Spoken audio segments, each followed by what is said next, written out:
राज कपूर यांच्यानंतर रशियात प्रसिद्ध असलेली मराठी व्यक्ती कोण होती? ते होते लोकशाहीर अण्णाभाऊ साठे. फक्त 1.5 दिवस शाळेत गेलेला माणूस, मुंबईच्या चिराग नगरच्या झोपडपट्टीत राहणारा लेखक, पण त्याच्या लेखणीचा आवाज थेट रशियापर्यंत पोहोचला होता. अण्णाभाऊंनी लिहिलेला स्टालिनग्राडचा पोवाडा रशियन जनतेच्या मनात घर करून गेला.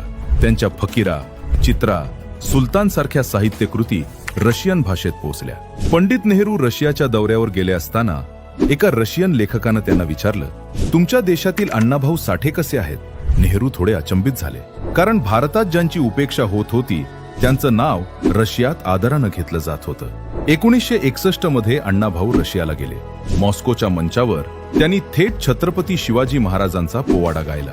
विचार करा, चिरागनगरच्या झोपडीत राहणाऱ्या एका मराठी लेखकानं शिवरायांचा इतिहास 7 समुद्रापार नेऊन पोहोचवला. पण इतकी आंतरराष्ट्रीय ख्याती असूनही अण्णाभाऊंचं घर मात्र झोपडपट्टीतच होतं. एकदा कोणीतरी विचारलं, अण्णा, तुम्ही एवढे मोठे लेखक, पण तुमच्या झोपडीचं दार इतकं लहान का?